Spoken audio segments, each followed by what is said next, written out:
So we're talking to Ciara Langan, who is on the board of Williams Syndrome Ireland.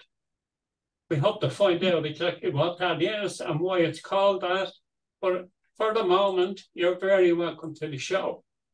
Well, thank you so much for asking us guys to present Williams syndrome. It's really an honor to be asked. So thank you for having us. So you might tell us for a start, what is Williams syndrome and why is it called Williams syndrome? Okay, so I suppose Williams syndrome it's a genetic condition. It's quite rare. And it basically is a condition that affects the genes and the chromosomes, but mostly chromosome number 7. People with Williams syndrome have less genes on chromosome 7 than the normal population. So it kind of results in an array of different presentations, I suppose, and it's a little bit different for everybody with the condition, but mostly what we need from that chromosome is the production of elastin. Okay, so elastin is in our system. It makes all our arteries and our organs elastic so that they can move and do what they need to do. So often if somebody is born with Williams syndrome, it will be picked up quite early on because they might be babies who present with difficulties with their heart, or they might have difficulties with their renal function. So I suppose that's where it often starts. But as I say, I suppose the genes that are missing can kind of result in different challenges for all the people with Williams syndrome, but as it's very different for every different person. Okay, and why is it called Williams syndrome? Well, I presume it is called Williams syndrome because the person who discovered the condition was a Dr. Williams. Okay. Yes. And do you know much about him? Oh, I don't even know if it's a him or a her. Isn't that terrible? Okay, it's okay. But no, but it's not. It's quite a new discovery, I suppose. It's not something that is way back in the history books for medical conditions, because I suppose with genetics, these things only came about maybe in the kind of, the 40s and 50s, where people were able to test more. So I suppose it's kind of a relatively, not that it hasn't been around all of the time, but it's more on the radar of the medical people, I suppose, now these days, because they can test for it much easier. Was it much misdiagnosed in the past before more was known about it? Yeah, absolutely. Totally undiagnosed, I would imagine, for a lot of people. And even today, we would find as Williams Syndrome Ireland, representing families and people who are getting a diagnosis, the age range of the diagnosis is so different. So I suppose the babies who are born with the more obvious condition with the heart that might need surgeries, or who are presenting maybe in their early few months with really bad feeding issues, and kind of just really unsettled kind of behaviors, they are getting picked up earlier. But some, for example, like my little girl Fia, she wasn't diagnosed until she was 2, because she actually escaped some of that, the heart issues and the more the acute medical conditions. So it was more her development that sparked us to think, oh, I'm just not sure, if something is quite right here. So yes, it absolutely is undiagnosed. They reckon that there's probably 1 in 7,000 born with Williams syndrome, but in Ireland, because it's not as diagnosed as other countries, that it's probably about 1 in 20,000. Wow. Is there a cure? And if not, what's the treatment? No, there is no cure.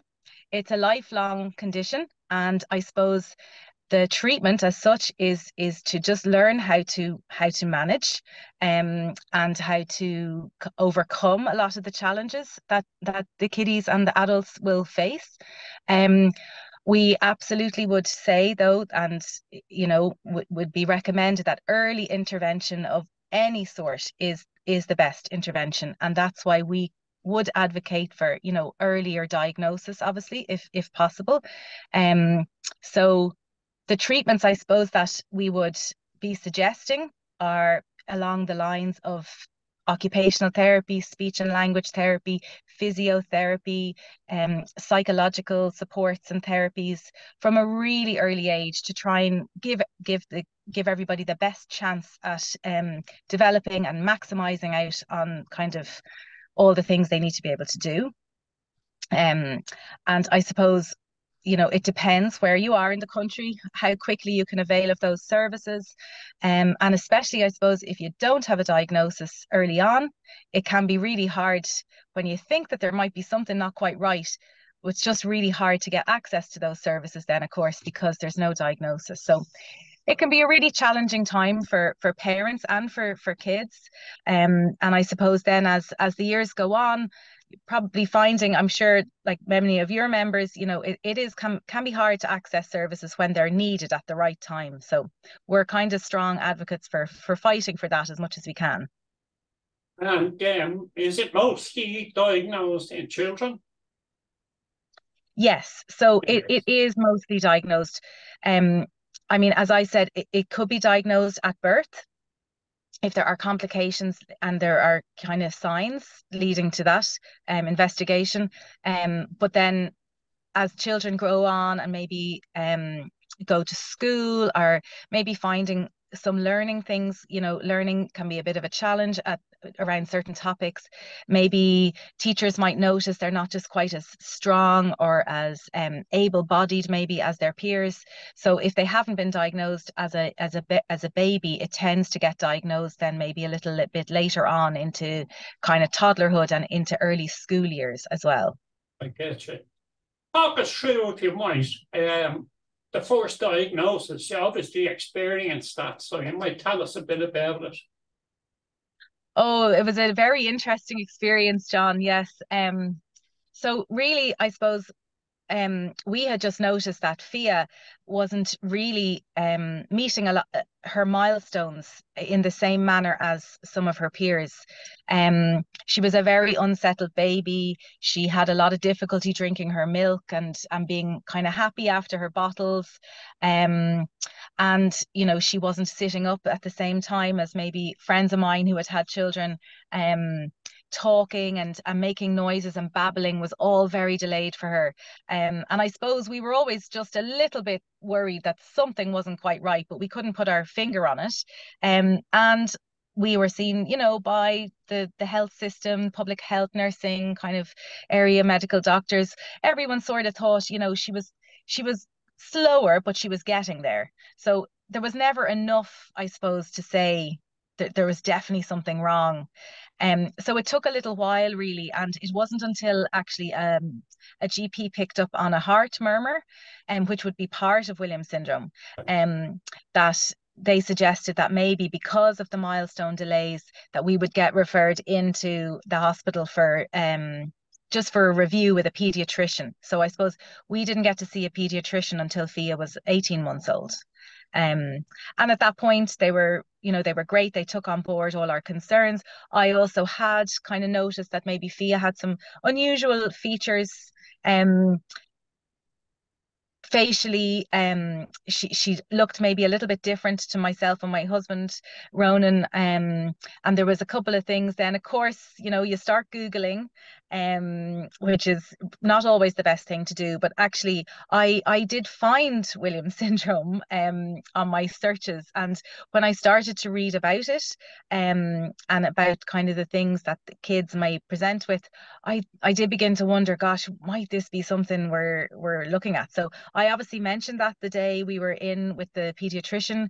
Again, she didn't give me too much of an inkling, you know, as to what they were thinking, but they did agree that they would go and do the genetic kind of a battery of genetic tests.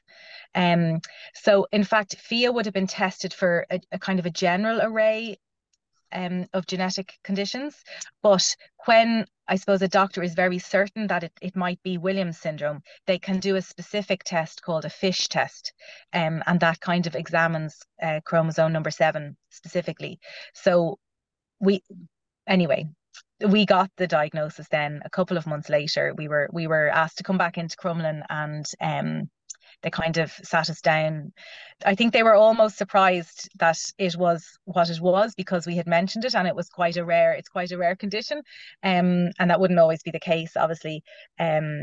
So yeah, they told us that this is what it is, and it is not. I suppose it's nothing that happens because of something. Nobody can stop this happening as such. It's just an abnormality that happens at conception. We're not carriers as such. So I suppose from a genetic point of view, it's not that it's something that would be necessarily passed on. So obviously we've gone on to have another little guy, Shay, and he doesn't have Williams syndrome. And the chances of him having it would be very, very low early on as well. So I suppose it's different. Yeah, it's different, like other conditions that might, they might come down through the genetic line. But I mean, Fia is amazing, as are all our members and families who are minding people with Williams syndrome. And they're a very fun, loving, friendly, social bunch of people, with kind of very specific characteristics around socializing and friendliness and emotional empathy.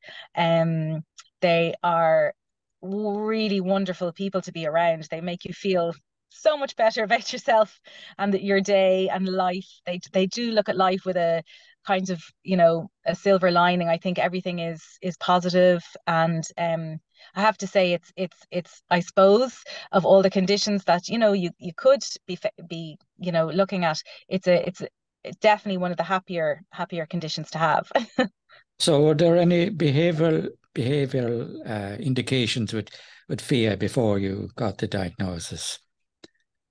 Behaviorally, not a huge amount, other than she definitely was not a fan of noise.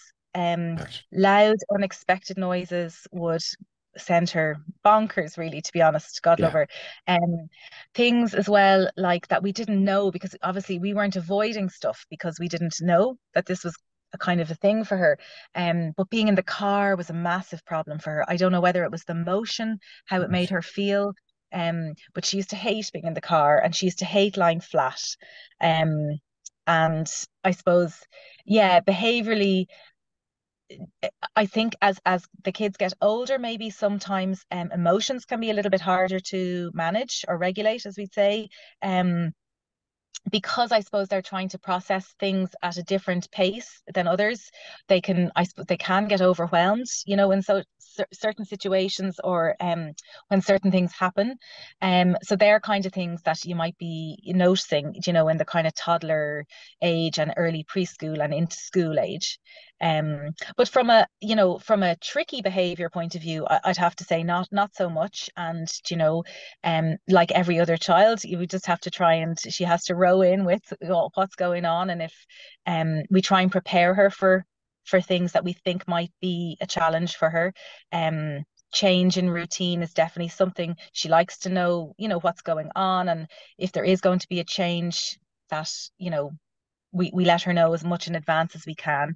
We're finding that in school now, because she just started school this year in mainstream, and obviously the days are routine enough, but there can be changes. So the odd time she'd be a bit upset that maybe somebody didn't show up when she thought they were going to come, or the class change, the class routine changed. So they're kind of things to look out, that we have to look out for and manage. But I mean, we're very lucky.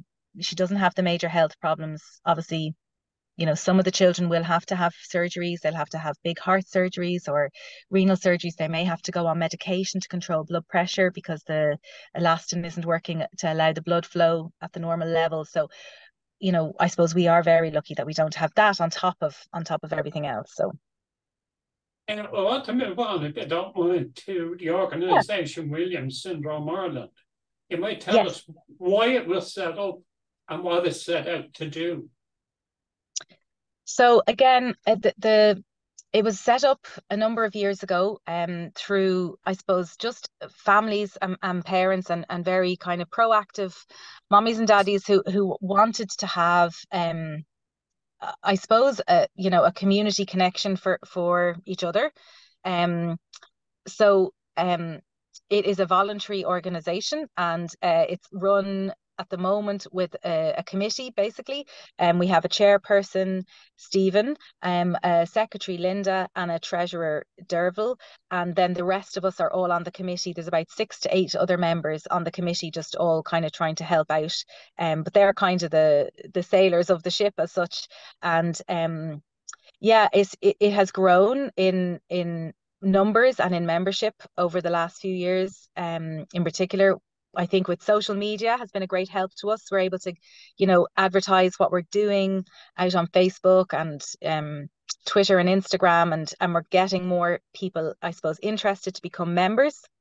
And I suppose the main goal really, John, is to have somewhere for someone to connect with when either they as a person with Williams syndrome feels like they need some advice or maybe some advocacy, or a family who maybe have just got a new diagnosis and who are looking maybe to seek some information from people who have experienced it themselves. And I suppose that's kind of what we hope that we can give, kind of live life experience of dealing with, the diagnosis, the process of all of that, and what to expect, kind of tips and tricks and strategies around managing well. Because when you go to the internet, it can be very doom and gloom, and it can be, some of the information can be quite old as well. So I suppose we're trying to just bring a positive, light to the condition and how to manage with it. Who do you rely on for funds? Oh, everybody. Because we are a registered charity, and basically it's all charitable donations. So literally we have amazing members who do the most wonderful things. Owen, one of our members who has Williams syndrome, for the last 2 years has organised a massive fundraiser in his county Louth of a tractor run, which has just been the most successful success story as such from a charitable point of view. He's had huge buy-in and people paying to come and display their tractors and their trucks, and he has raised phenomenal funds. He's even won a prize for it himself in school, an entrepreneurial prize, because of its success. So I suppose, look, we kind of depend on anything and anything. It can be as small as a little bake sale in our honor, or it could be as big as a tractor run. We are also trying, I suppose, to gain access to some of the bigger corporate funding at times when we have a specific event in mind that we would like to really raise a lot of money for.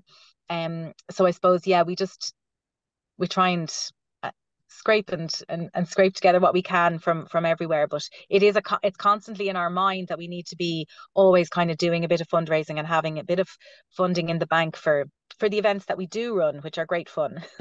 And have you anything coming up, any fundraisers coming up?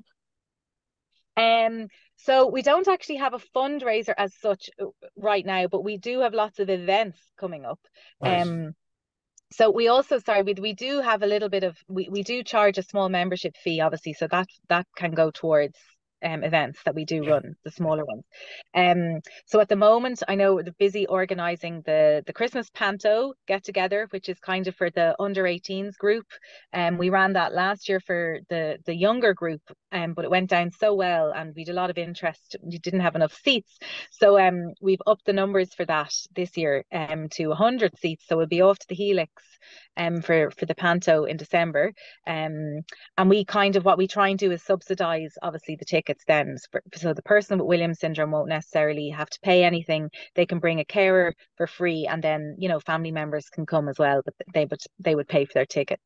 And then there's other events, the Christmas parties for the adults, the young adults. They're heading off to Kilkenny this year for a big shindig down in one of the hotels. So that's currently underway for being organised as well. So a lot of our stuff that we try and do is socially kind of guided.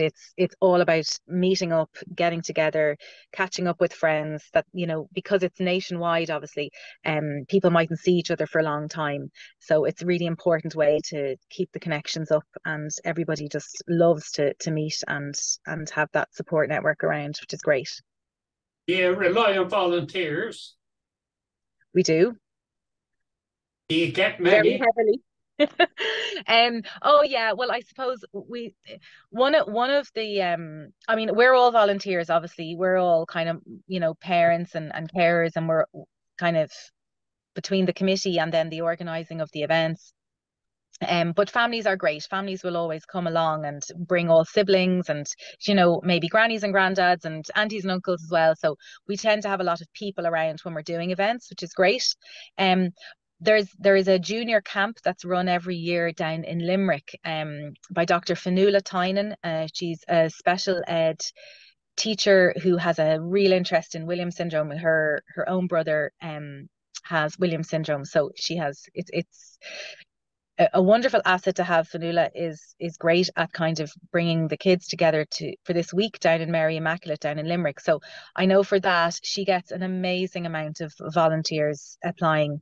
They could be, you know, student teachers, student occupational therapists or speech and language therapists, maybe some qualified teachers and therapists, and they all give a huge amount of time to that every year for a full week down in Limerick. The kids go in every day and do a huge array of activities and kind of classroom based developmental stuff. It's amazing, and we're very thankful to those volunteers every year, because the camp obviously couldn't run without them.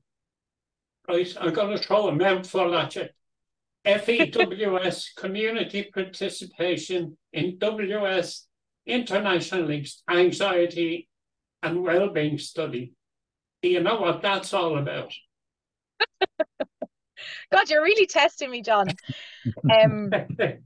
So FEWS is it's a European-based society for Williams syndrome. So it kind of, we're like an Irish, you know, branch of Williams syndrome.